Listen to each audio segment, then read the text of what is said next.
Let go of outcomes. I'm good either way. In the last video, I talked a little bit about manifestation, but from the lens of being detached from outcome. And I was surprised because I got a few emails from you guys asking me to expand a little bit more on that.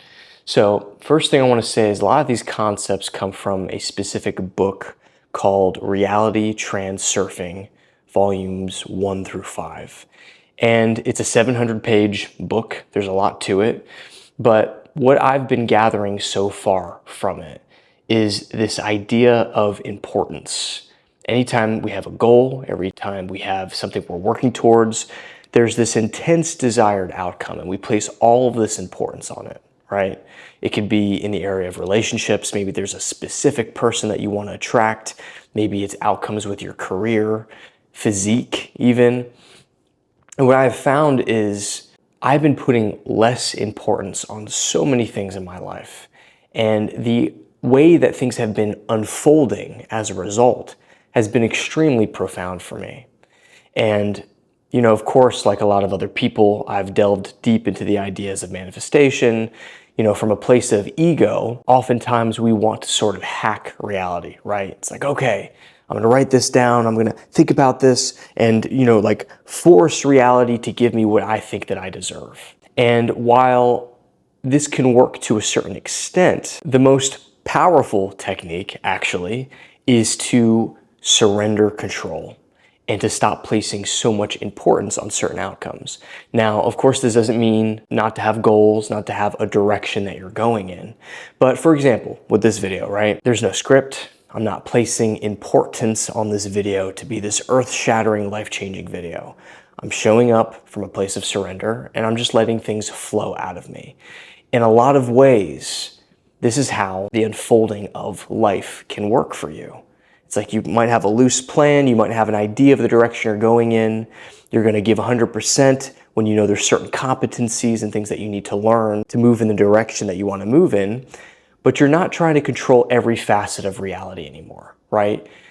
You're trying to create the necessary conditions for those things to bloom, to flower, which is actually a wonderful metaphor, right? Because asking yourself the question, can I make a tree or a plant grow, right? It's like, no, absolutely not. You might have a green thumb. You might, be interested in those types of things.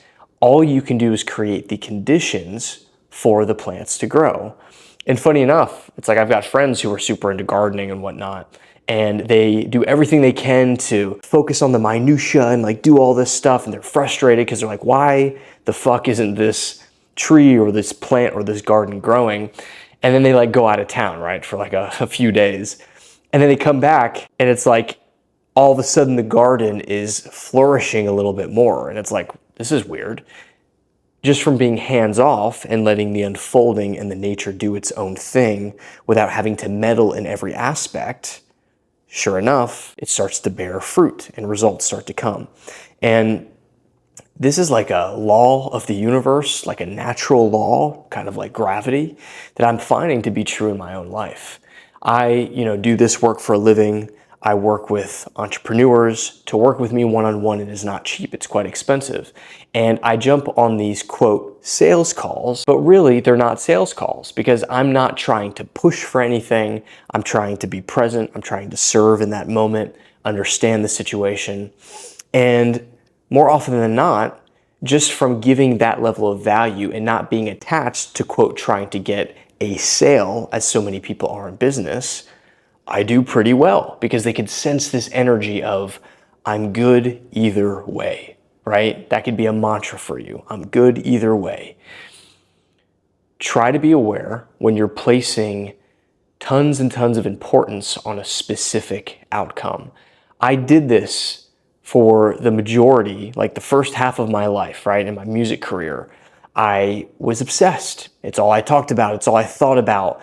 But it wasn't always coming from an enthusiastic place. It was coming from a rigid place of, I need to bend reality to get the result that I need to get. And now it's like, yeah, I'm still a musician. I still make music. But all the time now, songs that I forgot about from years ago will all of a sudden land on a TV show from being on a catalog that I forgot about, right? And so in a lot of ways, I'm experiencing more music success now, and I'm not even focused on it. I still love it. I still put time aside to write with producers, to create songs that I like and enjoy, but it isn't this rigid obsession anymore. So I would encourage you to ask, what areas of life am I placing way too much importance on, right? I gave the cat analogy in the last video where I said basically the universe is like a cat. It's like you're trying to force this cat to give you affection, to want to be near you. But the more you try to touch the cat, to pet the cat, the more it runs away. And it's like, leave me alone. And then when you forget about it, you're not placing any importance on getting affection from this furry creature. You're just chilling on the couch and it jumps up on your lap and it's purring and it's completely open, right? And this is true in all facets of life, especially I would say in relationships. I know a lot of you guys, are in the dating world and you're trying to force results with women. It's like you'll create a dating app and you're like, what's wrong? What's wrong with me, right? And now there can be some good things to that where it's like, okay, kind of like the gardening thing. Let me set the environment as well as I can for things to grow. So in a non-rigid way, always create the atmosphere to get the results that deep down you want, but then let it go. Know that you've planted the seeds. Know that you have bettered yourself in these certain areas in order to get potential outcomes, but you're not going to be able to make the tree grow, right? It's like nature itself is this ineffable, invisible force that causes nature to flourish. And this same principle, the same force, is woven in the lives of every single individual. And I know some of this sounds very woo-woo. I used to not believe in this stuff. I went through a whole phase where I was really steeped in religion, and then it got kind of toxic, so I became an atheist for a while. But then I was brought back to spirituality and mysticism and understanding that the word God is so much more loaded than I ever realized. For a while, I even stopped using that word God because it had so many negative connotations. I'm just now comfortable using that word again. So imagine a version of yourself who is not trying to force an outcome, who's not trying to control every facet of reality, and who doesn't care what people think. You become a very powerful force of nature in this world. But in order to do that, you really have to learn how to tap into the heart, your own individual heart.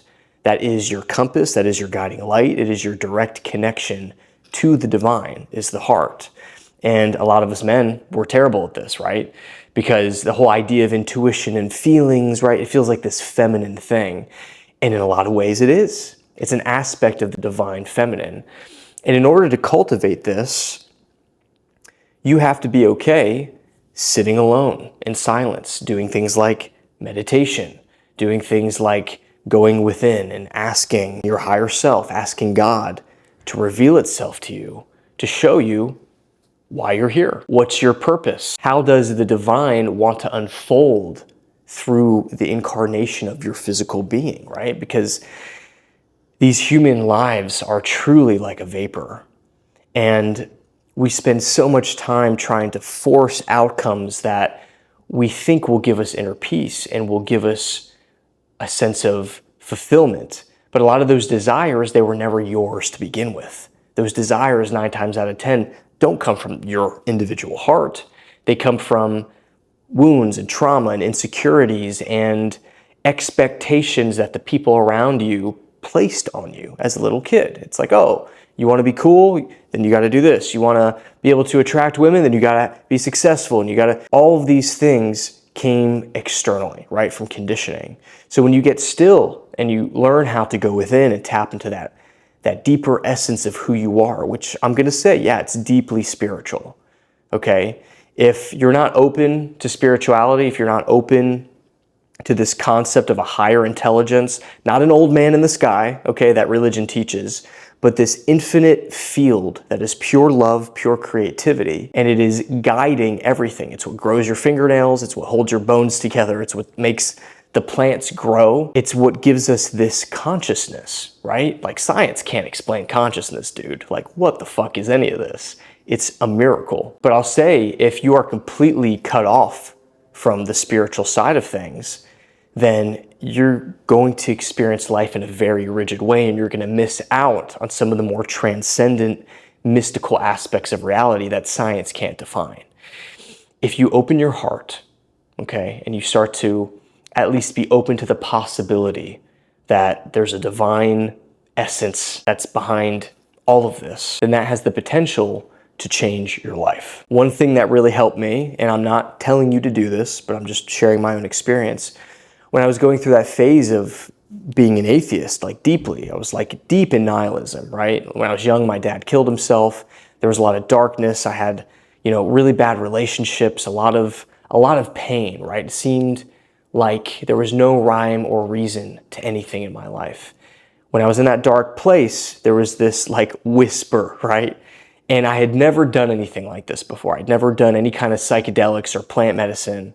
But all of a sudden, this seed was sort of planted within me. And it was telling me like, hey, you really want answers? First, learn how to meditate.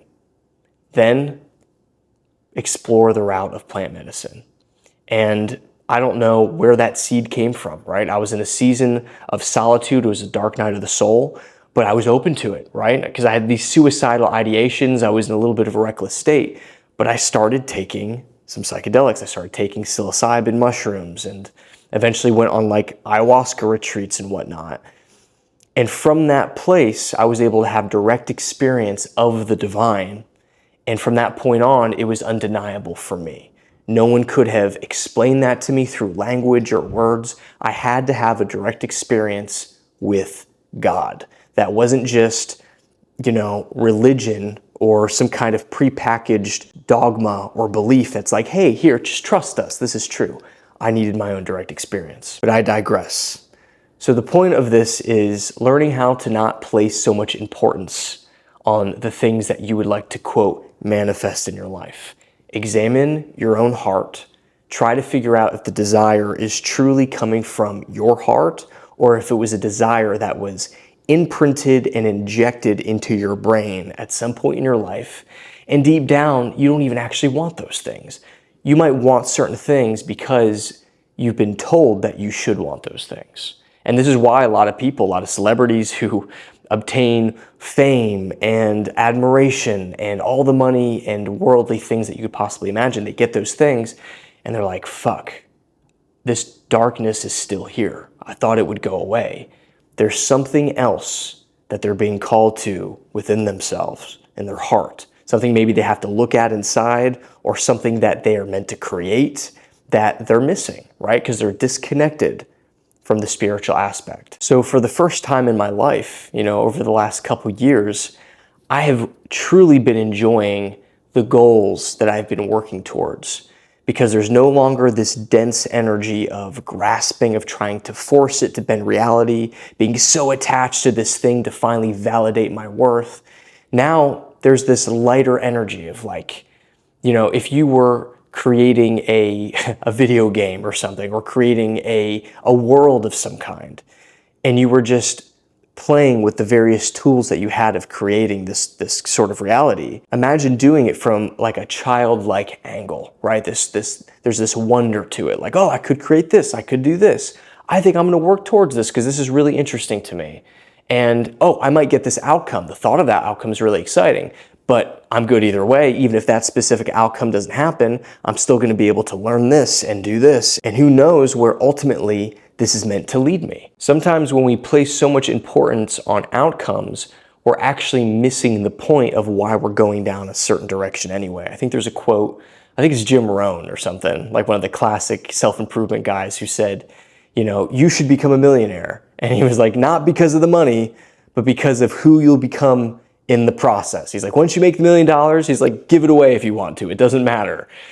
When you have that mentality, it's just, you become a lot more free, and you unlock a part of yourself that is more creative, more patient, more loving, dare I say, not only to other people, but to yourself. And we're all at different stages in this journey. So wherever you're at, I would just encourage you to start exploring some of these things. You can check out that book if you want, Reality Transurfing, volumes 1 through 5. Really, this video is just an invitation to examine your attachments to outcome, because in a lot of ways, at least for men, this is the root of a lot of suffering. I've talked to men, clients who are like in really dark seasons. Sometimes when we work together, they're like, oh, I'm 45 and like, I don't have a family, or I don't have this, or I don't have that. And they fail to see all of the other things that they have, right? So that's another thing to tap into, is gratitude. Energy of gratitude is a remarkable tool that can help you in releasing some of the importance that you have towards the goals.